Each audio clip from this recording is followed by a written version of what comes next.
Shri Gurubhyo Namaha. Welcome to Infinity Astrological Sciences YouTube channel. In the earlier video, we have discussed about the implications of Dharma Trikona and its natural element as fire and the inner scientific meaning of why fire has been allocated as its natural element. Now, today we shall discuss about what is the inner meaning of being first house, fifth house, and ninth house a part of Dharma Trikona. If we go in detail inside the Kalapurusha's Kundali, the first house resembles our top portion of the brain. Top portion of the head, which consists of only brain. And the Simha or the fifth house represents our stomach. And the ninth house or the Sagittarius represents the thighs. So the inner meaning of this Dharma Trikona is these three portions are just entitled to do their work. They are not in our control. The brain delivers the electrical signals, all electrical impulses to each and every part of the body, no matter we are consciously thinking about it or not. It is its duty and it's doing until our last breath. The same way, the stomach will work no matter what we eat and at what time we eat, what food we eat, no matter what we eat. Even the poison also which we eat will get digested. It just do its duty, because that's what dharma is. Dharma means there is no looking back at the purpose or the result what we are going to get after doing the work. It is just whether we do that work or not. The sense of purpose and the sense of responsibility comes from Dharma Trikona. In the similar way, the thighs are the starting part of our body, which is said to be the starting portion of our karmendriyas. It is said that thighs are the accumulation of the dharma in which a person accumulates in his lifetime. Because when we read some Hindu scriptures, Hindu epics, it is said that, for example, let us take Mahabharata. In that, when there was a last battle between Bhima and Duryodhana, Bhima cannot overcome Duryodhana's power, because Duryodhana's body was made up of diamond due to the boon which he has achieved from his mother. But Lord Krishna says that Duryodhana's weak point was his thighs. And when Bhima focused all his energy and attacked to his thighs, Duryodhana was not able to withstand Bhima's power and finally he was dead. It is said that the thighs are the most weakest points in a person's body who do not follow ethics, principles and dharma.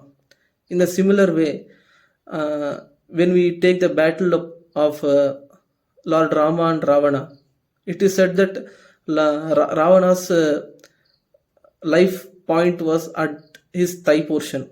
In some scriptures, it is mentioned that the life point of Ravana was in the thighs portion, because Lord Rama had seen and Lord Rama had so much anushtanam about Daiva and gods. He was able to receive information from Vibhishana that Ravana was having only one weak point. Not even his heart nor his head was able, or not his organs were vulnerable to Lord Rama's attack. But the thigh part of the Ravana was very vulnerable to the Rama's attack, because it is said that even though Ravana was the most precious bhakta of Lord Shiva, he had committed innumerous number of sins and he had followed many practices which are of completely opposite of universal laws or universal dharma. So whether a person follows dharma or not is said by the accumulation of the power in their thighs. So that is why Dharmasthana or the ninth house, natural ninth house, signifies thighs. If you take the Kalapurusha, the Dhanur Rashi or the Sagittarius sign represent the thighs, because thighs are the part which supports the entire body. That is the portion which comes in between the upper body and connects between knees and ankles. So it is the main part of the body in which It supports a man to stand up and stand on his own feet. That is why Dhanu Rashi is considered the Dharmasthana in the natural Kalapurusha Kundali. And here Dharma Trikona is entitled to do only its work. It is not going to think about whether it's going to get result which has been aspired by it or not. Dharma Trikona just simply does its duty. That's it. If we take the brain, our brain is not under our control. Whether we are conscious or unconscious, it just keeps on doing its work. And similarly, stomach. If we see the stomach region of our body, the innumerous number of amount of acids, enzymes, everything is secreted inside stomach. That is why Simha is the sun's house, because the inner scientific meaning is that sun is the controller of temperature, heat and energy. Similarly, the pitta or the heat element in our body is generated from the stomach. It is where the Manipura chakra is located. So the food we take in is assimilated and digested by burning the energy through the acids released inside the stomach. That is why fifth house is considered as stomach region of the body. And when we go inside deep, in the Kundali, Dharmasthana is ninth house, where it is the 12th house from the natural Karmasthana, that is 10th house. Ninth house becomes the 12th house for the 10th house. The science behind this is when a person follows his dharma or the universal law, he is neither accumulating any karma and he is not getting attached to all materialistic bondages, because all his concentration is only on his performance and his activity. He does not concern about the result, whether he achieves it or not. He just does his work. And similarly, if we follow the path of dharma, we will not accumulate any karma. That is why all the rishis, sages, maharshis, munis, these people were going to Himalayas and meditating, because it's not that they were unable to do work or they do not have capability to face things in the materialistic life. It is that they purposefully leave this world and they just go to find moksha. Because when you do karma, you have to reap its result and you have to take another janma to achieve either positive or the negative results which you have done in current janma. That is why the Dharmasthana falls the 12th house for the Karmasthana. When the karma you do is of in a dharmic way, then its results will not going to be bonded for you, and you do not require to take another janma to reap its result.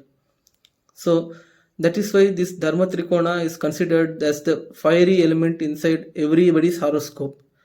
Now, whether this Dharma Trikona is most predominant in your horoscope or not is told whether by the concentration of the planets in your chart. Some people may be having in the 9 planets, excluding Rahu Ketu, in the 7 planets, the concentration of the planets is more in either Lagna, 5th house or the 9th house. Then the expression of their life should be in the path of Dharma. When they focus their life on doing duties and their commitments, responsibilities, they will evolve much more stronger, and their life will be having some meaning if they go in that way, in the dharmic way. That is what the concentration of the planets symbolizes in our horoscope. Because some people may have all planets accumulated in Lagna, 5th house and 9th house. Then we can say that their path of life should be expressed in the path of dharma. That is, they are entitled to do what they are thinking. They are not just casual or free. They will have some goal, some ambition, so they have to work towards that, no matter what situation they are going in their life. That is why Dharma Trikona is meant by a sense of purpose and commitment. So this is the first Trikona of the entire human life. In the next video, we shall discuss about Artha Trikona, and we shall come with some examples also for this Dharma Trikona and some planets where in some people's horoscopes have been concentrated entirely on these three houses. Thank you.